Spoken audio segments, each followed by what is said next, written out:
Hello everyone, how are you doing? This is MD Tech here with another quick tutorial. In today's tutorial, I'm going to show you guys how to recover deleted files on your computer.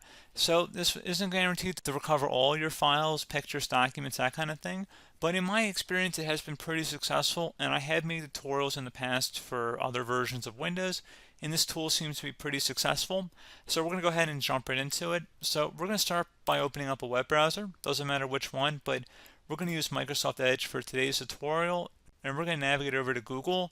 You want to search for Recuva, Recuva. Go ahead and run that. Go ahead and hit enter. One of the best matches should be from a site that says ccleaner.com. Go ahead and open this up. So this is made by Piriform, which is owned by Avast. So anyway, I get so many comments on the other videos about this. There is a free version and there's a paid version. People click the wrong version. They may activate a free trial. They may be looking for files that are not available to be recovered in the free version for whatever reason. Maybe their needs exceed the free version capability. What I am showing in this tutorial is completely free and offered by Recuva, so please do not comment down in the description. I hate comments like that, and I know I'm probably going to get comments like that because I'm just saying it, but definitely, make sure you're downloading the free version here. Don't say, oh, it's not free. He said it's free. You have to pay for it. Look at the screen. It says download free version. I'm going to select the download free version button. And I mean, most of you guys are fine. I mean, it's probably like 1% of 1% of total views actually comment something like that. So I don't know. They speak very loudly. But anyway, select the free version. You can see the differences here. Advanced file recovery is included in the free version. Professional version, you get virtual hard drive support, automatic updates, premium support. In my opinion, you don't need any of that stuff. But we're going to go ahead and select download. Again, I've never had a problem with needing the professional version of this software, so I just want to put that out there. So we're going to go ahead and run the setup file once it's done downloading. Select yes if you receive a user account control prompt. I actually only got 2 prompts, so that's why I closed out of one of them. And it says Recuva setup. Go ahead and select the customize button. It'll show you what it's going to be doing here for shortcuts. I'm going to actually uncheck the desktop and start menu shortcut as well as the add scan for deleted files option on the File Explorer and recycling bin. I will keep a desktop shortcut just for the purpose of this video so it's easily accessible and visible for everybody. And then I'm going to select install.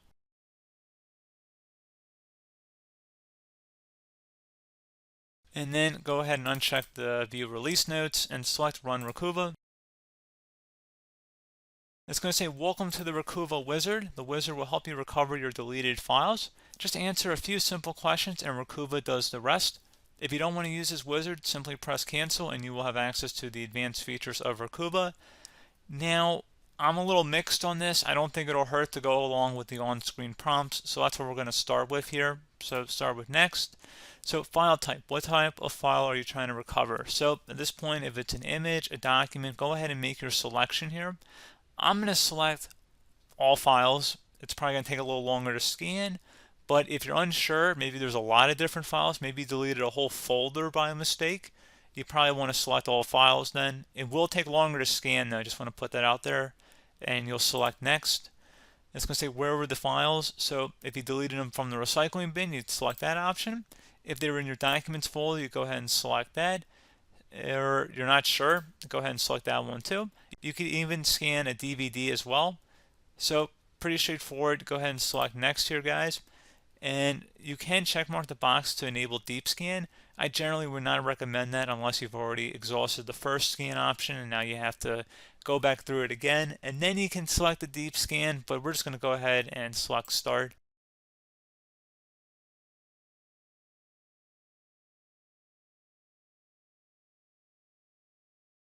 Okay, it failed to scan some hard drive here, but you can see it did find a whole bunch of other items in here as well.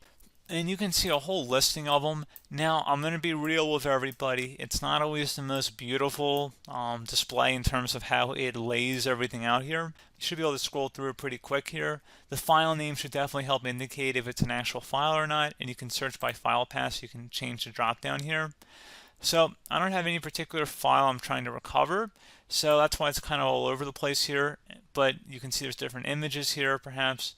So the sooner you get to it, the better. So the sooner you run this recovery tool before, after you delete the file, you probably want to get in here and run this. You can also scroll over and see when the file was last modified, as well as the status of the file. So if it's unrecoverable, then it's going to be red, and that means you don't even bother recovering it. Yellow means it's partially recoverable. So you can see that if you scroll over, the exact wording that they use here is state poor, and that the file has been overridden with, and it's been partially overridden. It may be able to recover something, but it might not be worth it in your case. The green is your best bet here. If it's green, it should hopefully be recoverable, so that should probably be your best bet. And you just would go ahead and check mark next to whatever item you want to recover, and then you'd select the recover button, and then you'd select the output for the recovery. So let's just say our desktop here and select OK. Do you want to restore it to the same drive? And that this can reduce the chance of a successful recovery. So, yes or no. If you have more than one drive, you can select no. However, most of you guys probably only have one computer drive, so the C drive. So in that case, you kind of have to do yes. But again, it depends on what you want to do. So you can see it did work here successfully. And if you're talking about pop-ups here about upgrading to the professional version, you can see it's the same stuff. Advanced file recovery, automatic updates, premium support, virtual hard drive support. You didn't need the professional version to recover this file. And it's not really a Word document, some random file on our computer, but you can see it has been recovered to our desktop. Who knows what's going to happen if I open it up, but it's going to be something. So anyway, so that was a quick example on how to open up a specific file here. And the file name should definitely help you if you want to sort by file name too. So if you know what the file name is called, that should definitely help you here. There's going to be a lot of junk in here, especially if you search all files. So just keep that in mind. So we're going to go ahead and actually switch to advanced mode for a moment here. And you'll be able to scan other drives as well, so not only your local drive, but if you have other drives too. Like I said, it gets a little iffy with the professional version if you have virtual drives, but generally speaking, you'll have a little bit more information on the right side here. You have a panel view where you can view information about the file, last modification date, when it was created, as well as the status, so a little more technical. You can actually see the binary code in here. So, what more do you really want? And just so you know, if you want to scan more specific drives in here too, or folders, you can click the little drop down where it says scan, and you can select scan files.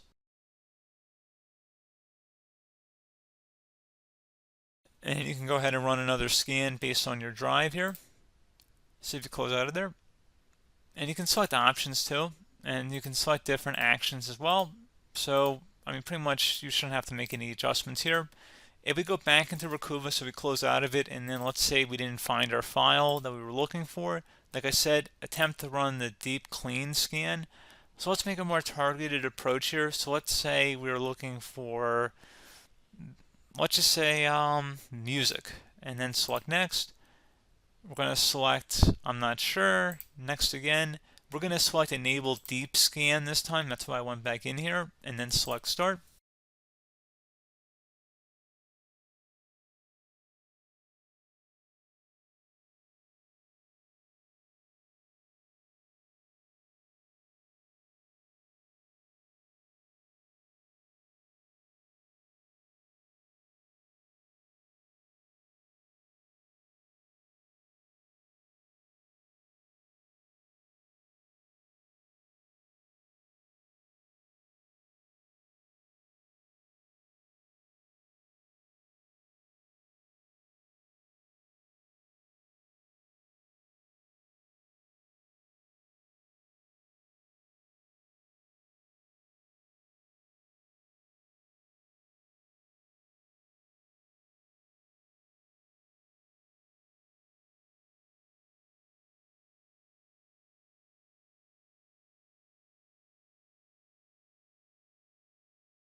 Okay, so you can see it failed to scale that one particular disk. Hopefully you're not having that issue in your case here. There were no documents or music or anything that actually was available to scan for. I just was giving you an example of what a deep scan would be, and you can definitely see it took a little bit longer to scan that time.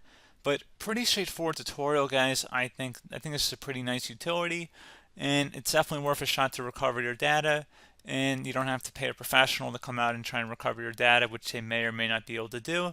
They're running tools that are similar to this that may be a little bit more involved, but just as a general consumer tool, I mean, I've been very satisfied with it using it in the past, and I have no problem using it or recommending it. It won't harm your computer at all. In the worst case scenario, it just won't find anything. So we have nothing to lose, and that's about it.